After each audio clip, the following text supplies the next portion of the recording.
नमस्कार मित्रों, जैसा कि आप हमको यूपीपीसीएस के कई इंटरव्यू देखते हैं, महीनों 2 महीनों से चलता आ रहा है। सिलेक्टेड कैंडिडेट थे लेकिन अभी ट्रेनिंग नहीं हुआ था। आपको आज हम इलाहाबाद विश्वविद्यालय के हम भी छात्र हैं और लल्ला चुंगी से लेकर इलाहाबाद विश्वविद्यालय के कैंपस तक की बातें होंगी, खुली मिजाज की तरह। हमारे साथ आज डीएसपी सुनील दत्तुबे सर हैं, जो कि इलाहाबाद विश्वविद्यालय के एलुमनाई रहे हैं। आज हम उनके साथ थोड़ा घर जैसी बातें करेंगे, यूनिवर्सिटी की लाइफ, पढ़ने के समय जो फ्रस्ट्रेशन होता है, गर्लफ्रेंड बॉयफ्रेंड से लेकर माता पिता के प्यार तक की सारी बातें। सर आपका बहुत स्वागत है हमारे चैनल पर। Thank you.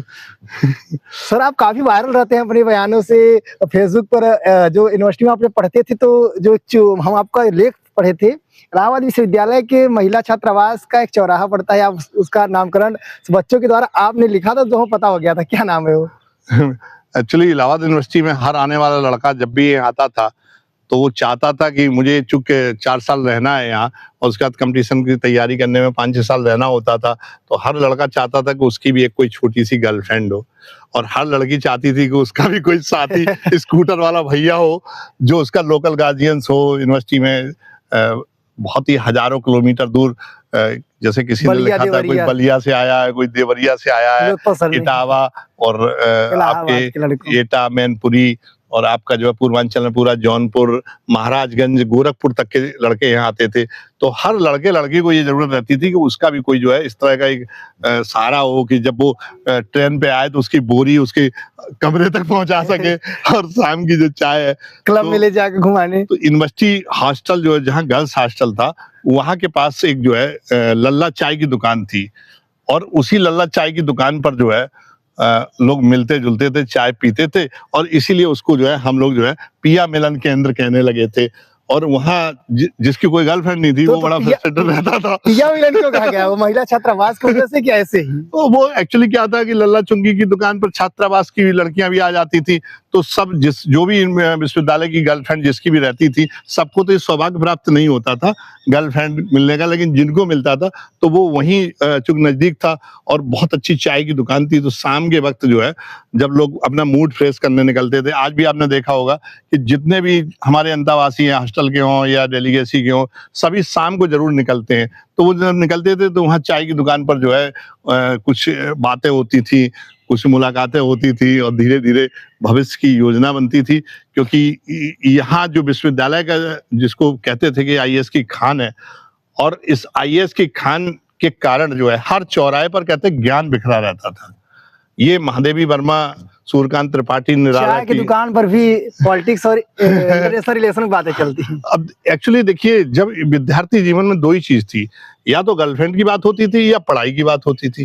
तो जो कहते थे कि यहाँ की सड़कें हैं और यहाँ की जो फुटपाथ है वो भी सिखा देती थी। यहाँ किताबें बेचने वाला बता देता था कि आपको किसकी किताब पढ़नी है, कौन सा पीवाईक्यू में आया, क्या ट्रेंड आईएएस में चल रहा है।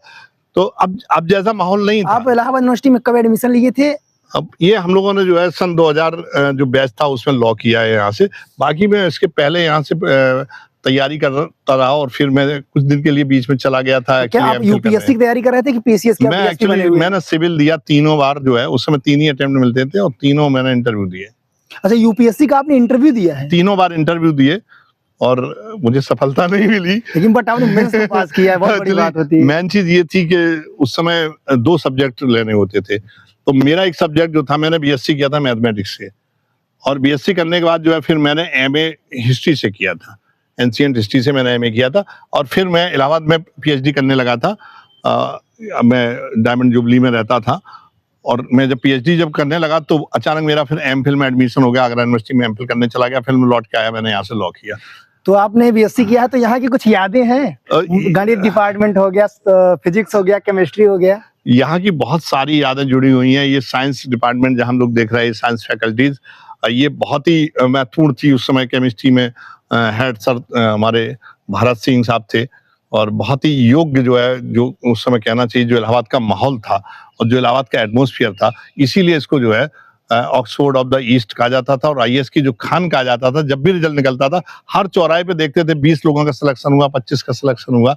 मतलब जो लड़का बिल्कुल दिखाई पड़ता था कि एकदम आपको सीधा, वो देश का कौन सा प्रशासनिक अधिकारी बनेगा ये कोई नहीं जानता था। यहाँ कहते थे कि हर चौराहे पर ज्ञान जो है कभी कुतर्क नहीं होता था, यहाँ तर्क की बातें होती थी और यहाँ का हर व्यक्ति जो है अपने में एक बहुत ही योग्य जो है और वो एक लेगेसी मेंटेन करने वाला स्टूडेंट था। आपको क्या लगता है कि इसमें सिलेक्शन कम हो गया है प्रयागराज से? यूनिवर्सिटी की कमी या एनआईटी सिलेक्शन हो रहा है, ट्रिपल आईटी सिलेक्शन हो रहा है इसमें, लेकिन इलाहाबाद विश्वविद्यालय सिलेक्शन नहीं हो रहा देखिए है। ऐसा नहीं है। सबसे बड़ी बात जो थी, कुछ जो पहले स्टूडेंट्स जो रहते थे तो इसका जो पैटर्न था सिविल सर्विस का, वो पैटर्न जो है यूनिवर्सिटी बेस्ड था।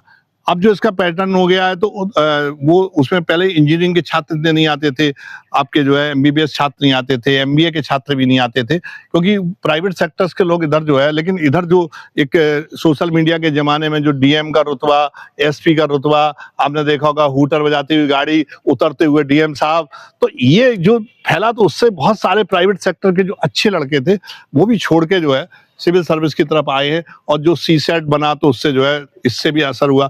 थोड़ा सा फैकल्टीज का भी असर था। उस समय इलाहाबाद यूनिवर्सिटी की फैकल्टीज बहुत अच्छी थी, मुझे लगता था कि उतनी अच्छी फैकल्टीज अब माध्यम का कितना आपको लगता है, हिंदी इंग्लिश माध्यम? इसका कोई अंतर नहीं था, माध्यम कोई बेस नहीं था। हिंदी के भी लड़के हिंदी मीडियम से भी सिलेक्ट होते थे और इंग्लिश मीडियम से सिलेक्ट होते थे, और मुझे बिल्कुल नहीं लगता था कि हिंदी और इंग्लिश मीडियम में कोई अंतर है। अच्छा, अब पढ़ते समय फ्रस्ट्रेशन कैसे दूर करे बच्चे? अब देखिए ये डिप्रेशन में चले जाते हैं। डिप्रेशन में इसलिए चले जाते हैं कि देखिए हम लोग हमेशा जब भी पढ़ते रहे तो दो प्लान थे, plan A plan B. Plan A था जो मेरे माता पिता चाहते थे, उनकी जो महत्वाकांक्षा थी कि हमारा लड़का आईएएस बने, आईपीएस बने।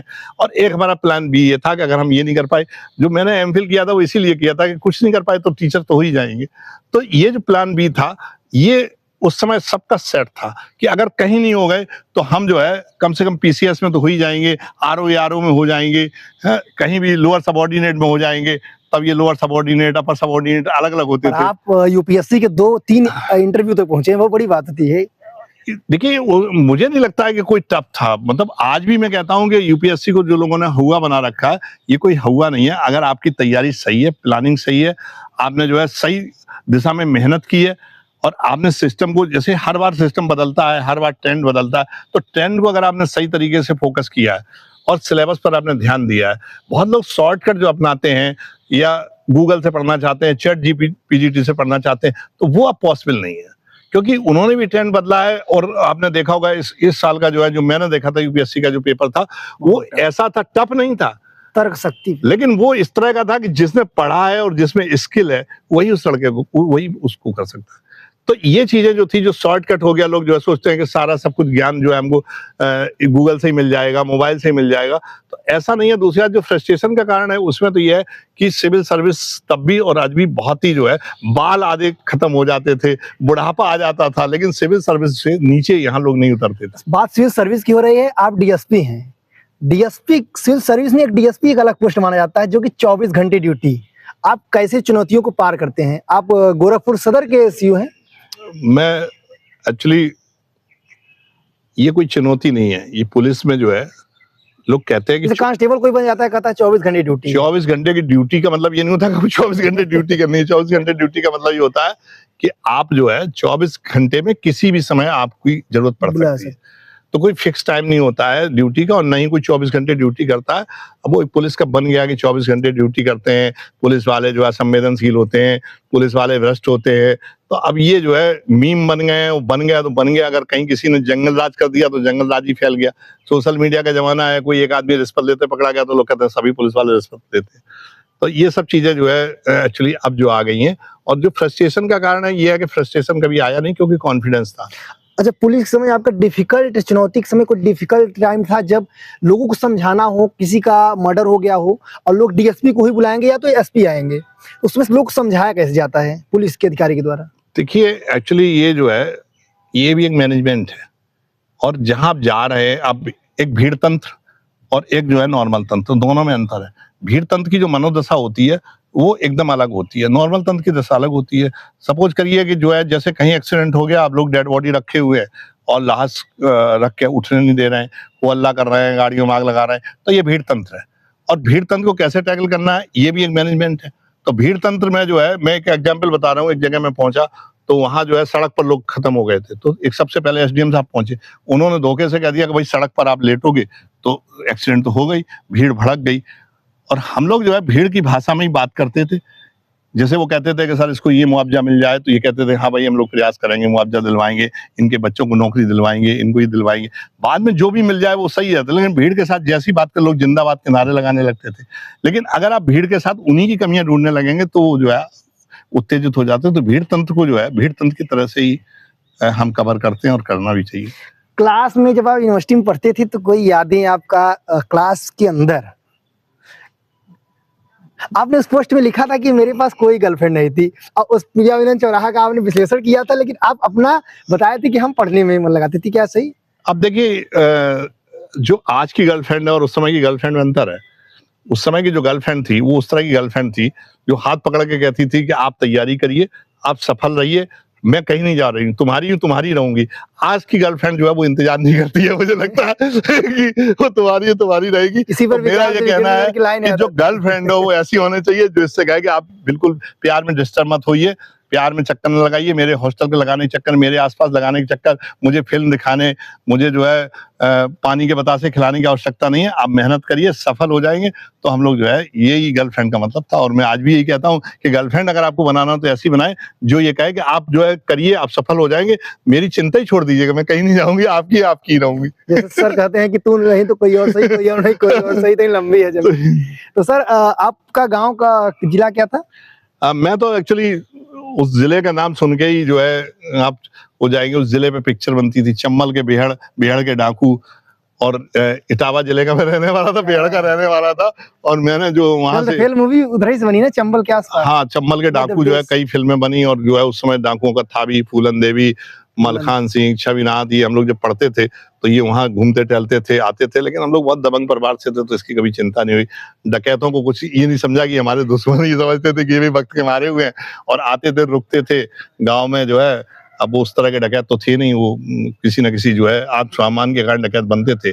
और अपने लक्ष्य को पाकर जो है फिर बाद में धीरे धीरे वो सब विकास हुआ तो सब खत्म हो गया। आज इटावा में कोई डकैत नहीं है, लेकिन इटावा को डकैतों के नाम से ही आज भी जाना जाता है, इसलिए थोड़ा सा अजीब लगता है। जबकि वहाँ बहुत अच्छे लोग हुए। और जब हम लोग पढ़ते थे तो इटावा के बहुत सारे इलाहाबाद यूनिवर्सिटी के यहाँ के छात्र रहे और यहाँ के प्रशासनिक अधिकारी बने। आपका क्या संदेश है जो इसमें यूपीपीएससी यूपीएससी तैयारी कर रहे हैं, इलाहाबाद यूनिवर्सिटी के एलुमनाई आप हैं, तो उन बच्चों के लिए क्या संदेश है, कैसे तैयारी करें और सिविल सर्विस में जाने के बाद क्या करें कि आप एक अच्छे अधिकारी बने, फेमस अधिकारी बने, लोगों के बीच में एक अच्छा आपका कॉम्बिनेशन हो? देखिए इसमें सबसे बड़ा जो गलत ट्रेंड चल रहा है वो ये चल रहा है कि कोई भी छात्र जो है स्वयं में अपने में एक, जब तक आपको सेल्फ कॉन्फिडेंस नहीं होगा कि मैं सिविल को क्वालिफाई कर सकता हूँ। अब वो क्या कर रहा है कि चपरासी की भी परीक्षा दे रहा है, सिपाही की भी दे रहा है, दरोगा की भी दे रहा है, पीसीएस भी दे रहा है, और आरओ भी दे रहा है, सिविल भी दे रहा है। ये सिस्टम गलत है। आप अपना लक्ष्य निर्धारित करिए, आपके एकेडमिक क्वालिफिकेशन क्या है, आपका एकेडमिक कैरियर क्या है और आप किस लायक है। अगर आप सिविल सर्विस के लायक है तो सिविल सर्विस की आप तैयारी करिए धैर्यपूर्वक। जब तक आप 32 साल के न हो जाए तब तक आप उसकी तैयारी करते रहिए। तैयारी का जो है उसके ट्रेंड से जब तक आप परिचित नहीं होंगे तब तक उसमें आप सफलता की बिल्कुल उम्मीद न करिए। कोई तुक्का नहीं लगता है, ट्रेंड हर साल बदलता रहता है। अब बहुत लोग कहते हैं कि एनसीईआरटी की, लेकिन मैं ये कहता हूं कि खाली एनसीईआरटी की से सिविल कहीं निकाला जा सकता है। लेकिन ये भी एक अफवाह है कि भाई आप एनसीईआरटी पढ़िए, लेकिन जो सिविल से दे रहे हैं वो जानते हैं कि एनसीईआरटी से बेस तैयार हो सकता है। कोचिंग का यही होता है कि कोचिंग समय खराब करती है, लेकिन कोचिंग से बहुत लोगों को ये लाभ मिलता है। लेकिन मेरा ये मानना है कि कोचिंग से जो है समय खराब होता है। आप तैयारी करिए, आप सिलेबस पे फोकस करिए और पहले ये देख लीजिए आप उस लायक हैं या नहीं, आपका स्किल उस लायक है नहीं। ये नहीं कि आपने जो है चपरासी से तैयारी की, सिविल सर्विस तक आप तैयारी कर रहे हैं। और धैर्य धारण करिए, आपका नहीं होता है, हो सकता है फर्स्ट अटेम्प्ट में आप प्रीलिम्स क्वालिफाई न कर पाए, सेकंड में आप प्रीलिम्स कर दें, मेन न कर पाए, थर्ड अटेम्प्ट में आप प्रीलिम्स ही न कर पाए। तो आपको पूरे इस समय जो भी 6 अटेम्प्ट हैं वो आपको देने, आप धैर्यपूर्वक देते रहिए। ये चिंता मत करिए कि मैं बड़ा हो जा रहा हूँ, रिश्तेदारों की चिंता मत करिए कि अरे शादी नहीं की, बल लड़का 30 साल का हो गया, 28 साल का हो गया। एक आपसे सवाल है, इलाहाबाद में बच्चे पढ़ने के अलावा सब करते हैं, मतलब घूमते हैं, सबसे बात करते हैं, दोस्त बनाते हैं, तो कैसे करें अपने आप को नियंत्रित? सोमवार से शनिवार तक पढ़ाई। अब देखिए ये इसमें तो एक्चुअली यही है कि समय एक बहुत इम्पोर्टेंट है। अब समय को आप मैनेजमेंट कैसे करते हैं, कितनी देर आप शाम को निकलते हैं, कितनी देर आप स्वयं खाना बनाते हैं, कितनी देर आप घूमने जाते हैं, तो इसको तो आप मैनेजमेंट करना, लेकिन ये जो है आपको जो एक निरंतरता है वो नहीं तोड़नी है। आज आपने 8 घंटे पढ़ लिया, कल आपने 2 घंटे पढ़ लिया, ये नहीं होना चाहिए। आप अगर 8 घंटे पढ़ रहे हैं तो फिर आप निश्चित कर लीजिएगा, पूरे जो है आपको बांट लीजिएगा। आप महीनों में बांटिए, महीने को जो आप सप्ताह में बांटिए, सप्ताह को घंटों में बांटिए, और आप ये देखिए कि आपने तैयारी कितनी की। बहुत बहुत धन्यवाद आप सभी का। सर आपका भी समय देने के बहुत धन्यवाद। ऐसे ही अपडेट के लिए आप सब्सक्राइब करें डिप्लोमेटिक हर्ष यूट्यूब चैनल, और सर से जुड़े रहिए इंस्टाग्राम पर डीएसपी सुनील दत्त दुबे, जो कि काफी वायरल हैं। इनकी विश्लेषण क्षमता इतनी अच्छी है कि आप जब पढ़ेंगे 1 से 2 पेज तक का फेसबुक इंस्टाग्राम पर इनके विश्लेषण रहता है। ट्विटर भी है ना सर? मेरा जो है नहीं, ट्विटर में चलाता, यूज नहीं करता हूँ, लेकिन मैं फेसबुक पर हूँ, फेसबुक पेज पे हूँ, इंस्टा पर हूँ और यूट्यूब पर हूँ। पर ये ध्यान रखना है कि फेक आईडी मेरी बहुत है, तो जिसमें लाखों से ऊपर फॉलोअर्स हैं वही मेरी है, बस बाकी सारी फेक हैं। लाखों से ऊपर फॉलोअर सर की आईडी है। जैसे मेरे फेसबुक पे 3,28,000 है, फेसबुक पेज पर 1,28,000 है, और इंस्टा पे 1,23,000 है, और यूट्यूब पर जो है अभी बहुत कम है, केवल 30,000 है, लेकिन वॉच टाइम बहुत अच्छा है। और आप देख सकते हैं साइबर से बचने के भी इन्हें तरीके डाले। इसे बहुत लोग मेरी फोटो लगाकर और मेरे नाम से जो है कि मैं डीएसपी सुनील दत्त दुबे बोल रहा हूँ, मैं आपको पकड़ने आ रहा हूँ, ये आ रहा हूँ, वो आ रहा हूँ, मतलब बहुत सारे चीजें जो है ये सब होती रहती। तो इस स्कैम से आप बचिए, और मेरी किसी भी जो है आप फेक आईडी पे मत जाइए, जिसमें 100, 200, 400, 1000 अगर फॉलोअर्स हैं, समझ लीजिए वो फेक आईडी है। और अगर कोई मेरे नाम से कॉल भी आता है तो आप समझ लीजिएगा वो स्कैम कॉल है। बिल्कुल आपको डरने की जरूरत नहीं है। जैसे डिजिटल अरेस्ट में बहुत होते हैं कि आपका जो है सिम कार्ड मिसयूज हुआ है, आपको पुलिस ढूंढ रही है, मैं आपको उठा ले जाऊंगा, तो ये सब चीजें जो है ये कहीं कोई डिजिटल अरेस्ट नहीं है, और ये सब स्कैम है। इससे भी आप सावधान रहें। मेरी फोटो लगा के मेरे नाम से बहुत कुछ ये होता है। थैंक यू सो मच आपका समय देने के लिए इतना देर तक। आप लोग चैनल को सब्सक्राइब कर लीजिएगा। ऐसी अपडेट के लिए आज ही सब्सक्राइब और इंस्टाग्राम चैनल को फॉलो कर लीजिएगा। यूपीएससी, यूपीएससी, इलाहाबाद यूनिवर्सिटी की हर एक अपडेट आपको मिलती रहेगी। बहुत बहुत धन्यवाद।